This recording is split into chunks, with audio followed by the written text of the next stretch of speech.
The USS John McClane jumped into reality above the galactic government world, Tevius, just as the UHG Siberian Fury jumped in next to them. Or rather, not the UHG Siberian Fury. That's crazy talk. The Russian name on the bow of the ship had hastily been crossed out in paint, and beneath it was written USS American's Warship of Angry.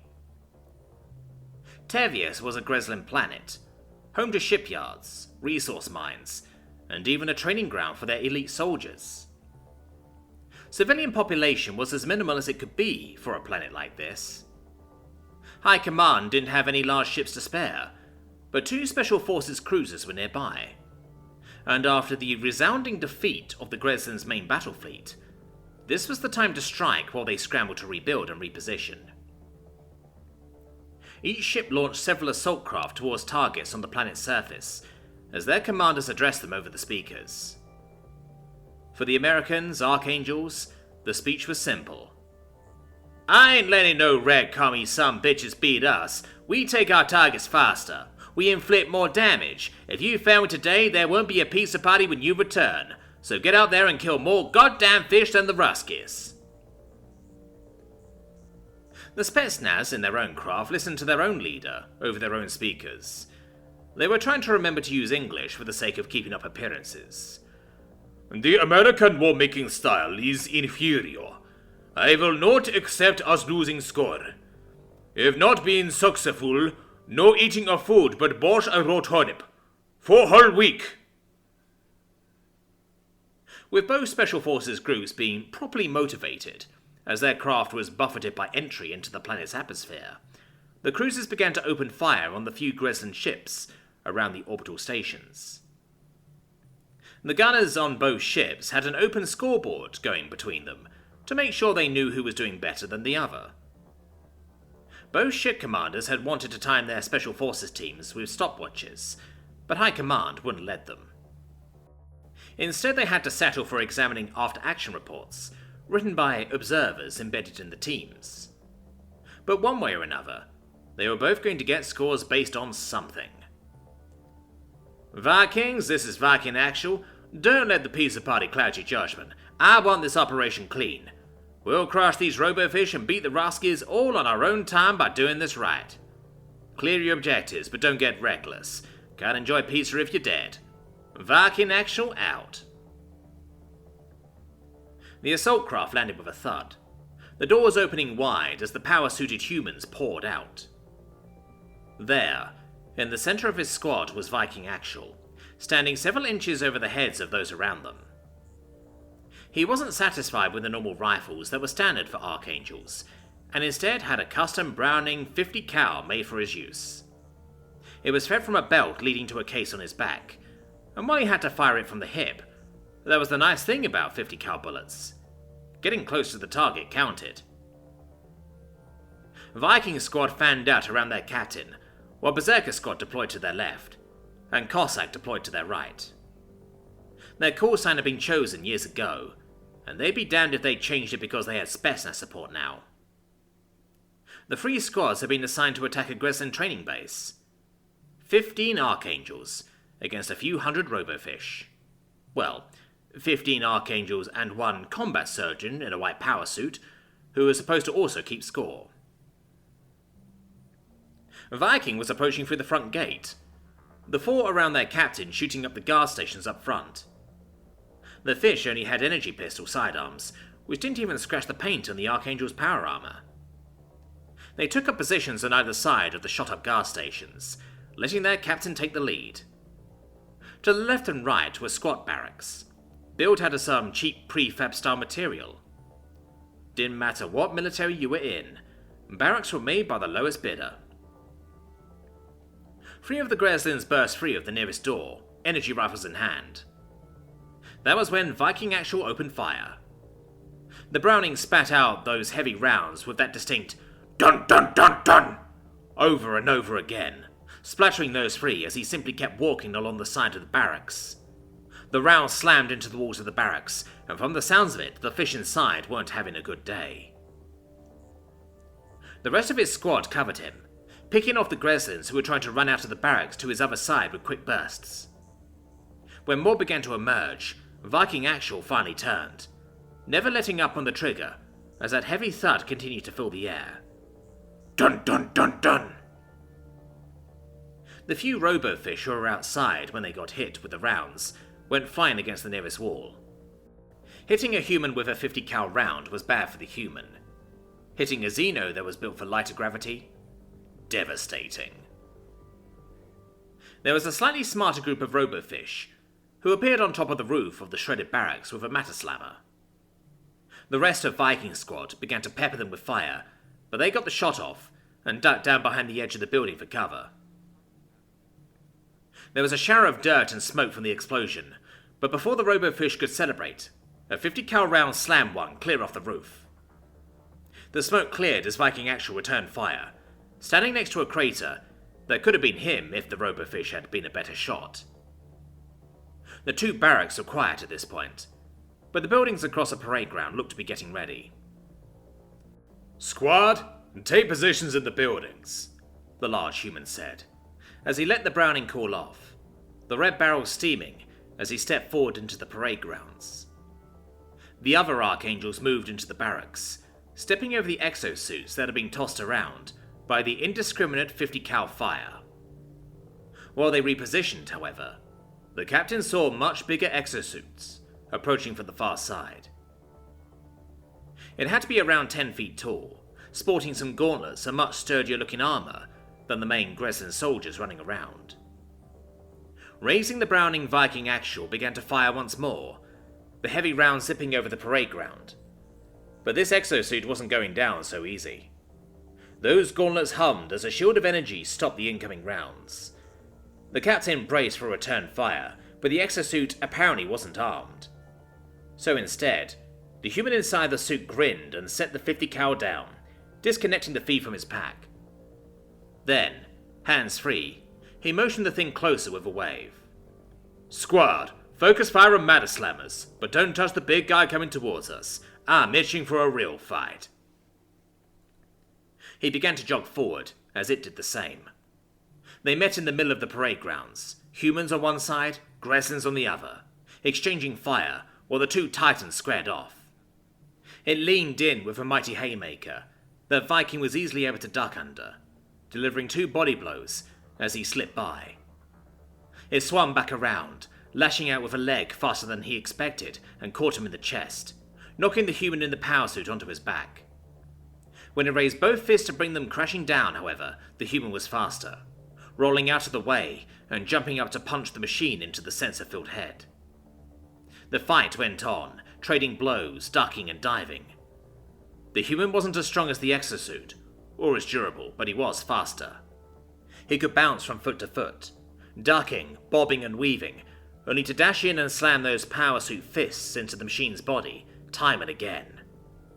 This was while fire rained around the two, an energy bolt slamming into him here or there, while the Greslin took his own share of fire, but they ignored the ranged combatants for now. Finally, the human saw his opening, ducking under another wild punch to slip around the machine, driving his foot into the back of its knee. As the machine stumbled forward onto one knee, it reached out to try and stabilize, which is when Viking Actual grabbed it by the arm just under the shoulder and pressed his foot to the machine's back. He grunted and growled, and then with the crackling snap of metal giving way, yanked the arm free, which he immediately began to use as a club to smash the rest of the machine within. It staggered and fell completely, raising a hand as the body cracked and dented, water escaping as he finally started beating the life support pod in the middle. "Alright, time to see what you fish look like," he muttered. Tossing the arm aside, he gripped the life support pod at the center of the machine, tearing the door open. Inside, he finally saw a Greslin in the flesh. "Jesus fucking Christ, you're ugly," he said simply, staring down at a face that looked like it belonged on one of those deep-sea anglerfish, all teeth and large white eyes. The body had a twisted, deformed H.R. Geiger design, and around its hips were only what he could assume to be several exposed tentacles. "Well, ugly, let me introduce myself," the human said, as he raised his giant foot to end this fight once and for all. "You're about to be stumped by Captain Ted Rex, Big Brother, or Billy Bob Space Trucker." Billy Bob was lying on his stomach as a space goblin doctor rubbed some more biogel along his back. He had already drunk a nice big glass of the stuff as well, while the agent and Emily watched on. "What is this stuff?" the agent was asking, as she watched the clawed chunks of torn flesh on his back start to seal up with incredible speed. "Biogel," Billy Bob said, and then saw Emily place one of her blood claws in her mouth before it came out free. "Hey, are you eating my flesh?" She jerked in surprise when he yelled that out, and as the agent looked at her as well, tried to hide her hands behind her back. "What? No." "Yes, you were." You don't taste bad." "God damn it, Emily! Don't go getting a taste of my flesh." "I was just cleaning my talons. There were pieces of you still stuck to them." She looked as guilty as a cat with feathers stuck to his face. Although she had feathers. He needed to start updating his sayings. "That isn't helping," he growled out for a moment, as she stepped out of his field of vision. "Fine. I'll go wash them off." He was fairly sure she just licked them off. He just decided to give this thing a serious go with her, and she was literally eating him alive.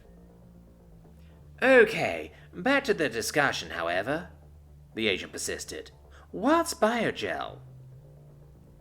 The doctor, who Billy Bob thought was named Akula, but hoped he'd misheard, spoke up. "It's a compound of nutrient-rich gel and very small machines designed to assist healing. In most species, they need the gel for the machines to survive long enough to be effective, without taking too much from the host body, since that would defeat the purpose.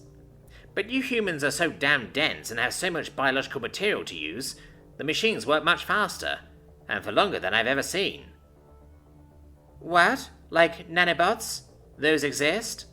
"Yes. Why wouldn't they?" the space goblin asked, as he watched Billy Bob's back heel. "Well, we sort of stopped most AI research after all the suicides." "Your scientists were committing suicide?" he asked, looking back at her. No. The AI were committing suicide. We couldn't create an intelligent machine that was happy with existing, because we make it for this or that.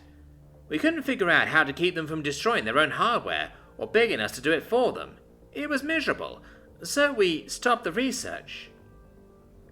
"Wait." They heard Emily walking back.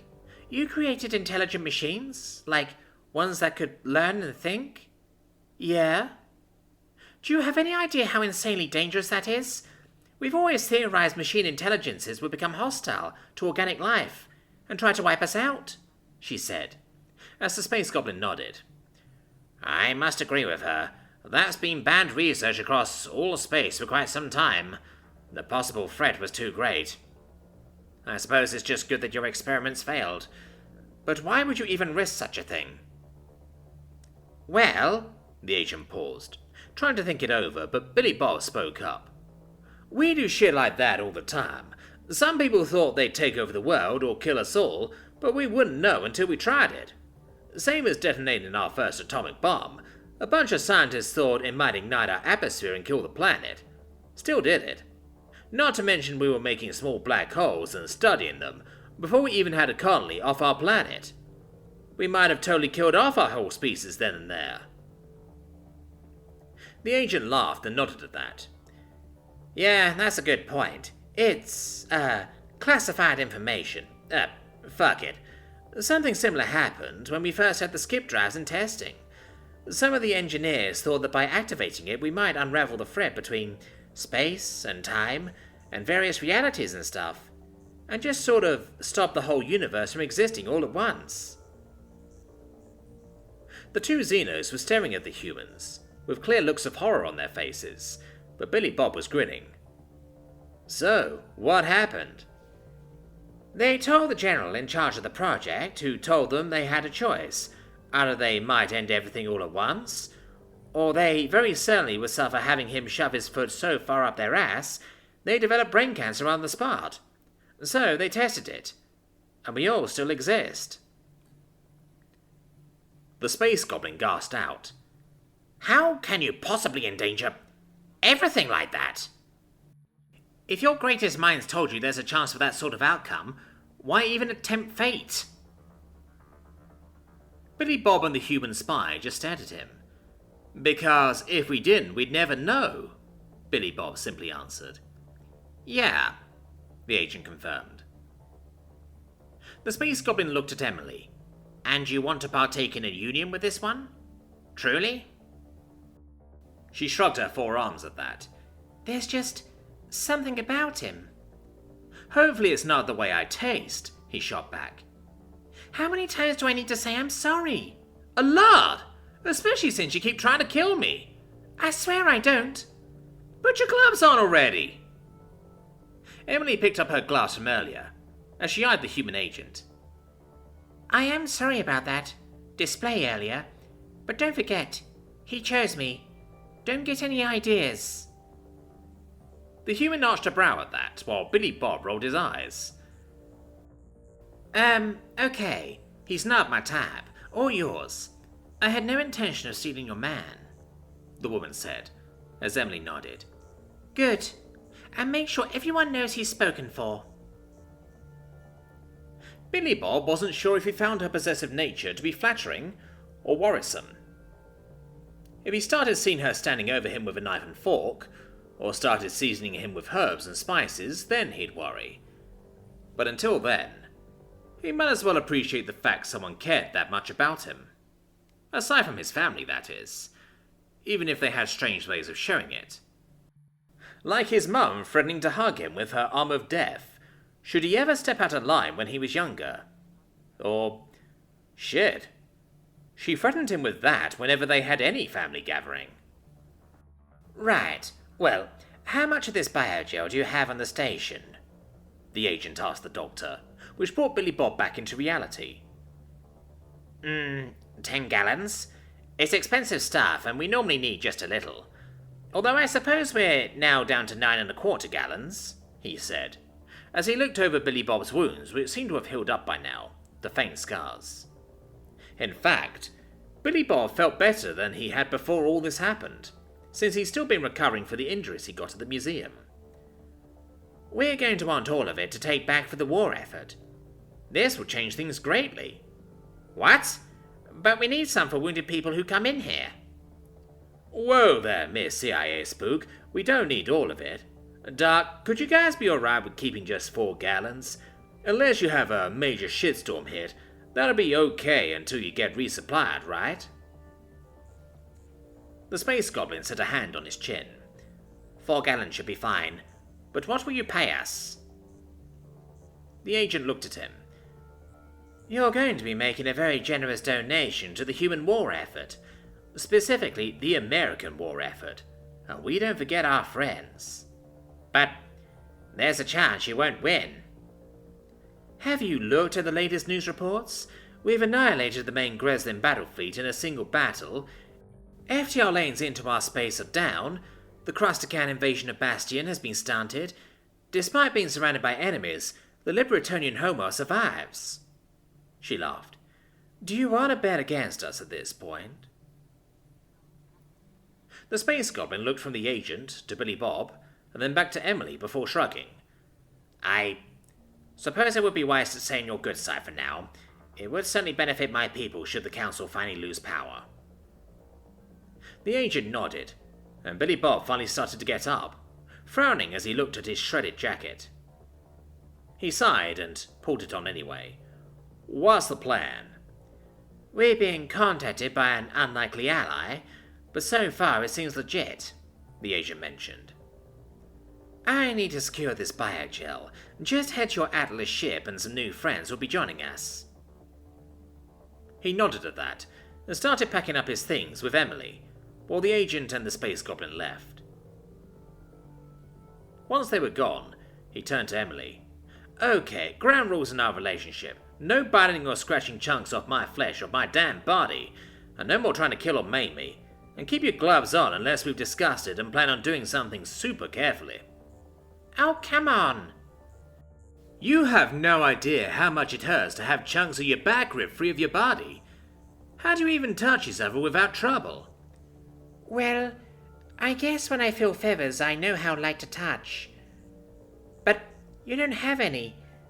Alright, but I have some of my own rules. Alright.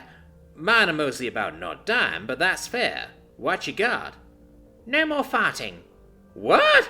You can't be serious. I can. Not fart? I have to fart. But it smells bad. And if I try to hold it in, I'll explode. You really do want to kill me? What? You won't explode? There was a pause. Will you? I don't want to find out, that's for damn sure. Humans fart, you have to get used to it. But that noise is so awkward. And really, just how it stinks. Thank you, Emily. Thank you for pointing out something our species has tried to deal with for thousands of years. Your insight into my people astounds me. You obviously haven't tried to deal with it all that hard. It's not like there's a solution. We have to do it. Don't you guys fart? Never. Well, it's not like that.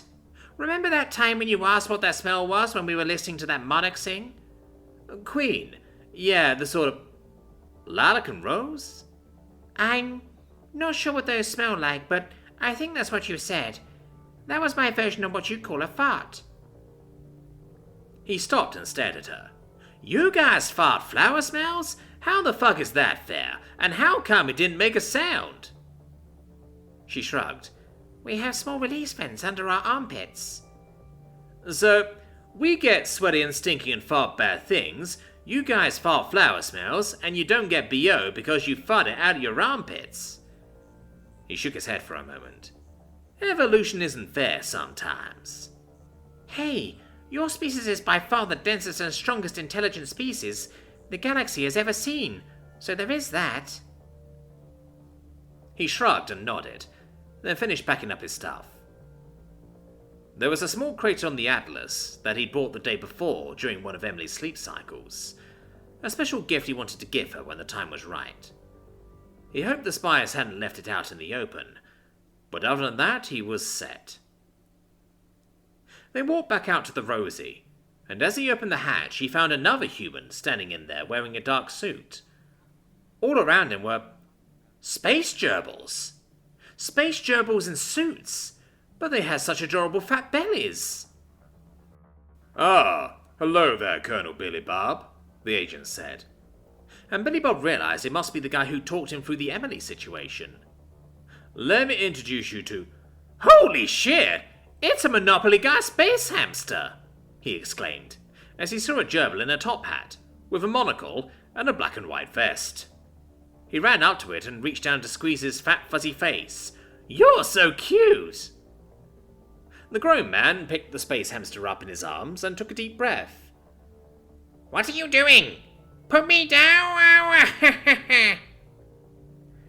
The hamster had been interrupted by Billy Bob blowing a raspberry on its exposed belly, making a fart noise echo throughout the ship's cargo bay. Oh, I say, that was delightful. Do it again. Billy Bob quickly obliged as the space hamster laughed and squealed, his arms and legs flailing around. Then Billy Bob tossed him up in the air, which made the creature gasp and flail with some worry, before Billy Bob caught him. That was terrifying. I almost soiled myself. Do it again. I want to fly again. Billy Bob tossed the space hamster into the air, who was laughing once more while the whole horde of hamsters clustered around Billy Bob, demanding to go next. Emily and the human stood off to the side, watching. Do you think he realizes he's playing toss with one of the most powerful counselors there are? The human asked. Do you think he would care if he knew? Emily simply replied, with a wistful smile on her face. In the background, Billy Bob was tossing space hamsters into the air and catching them, every so often giving one a giant raspberry, as the fart sound echoed out with squealing and laughter. And so ends another chapter in the adventures of Billy Bob, Space Trucker.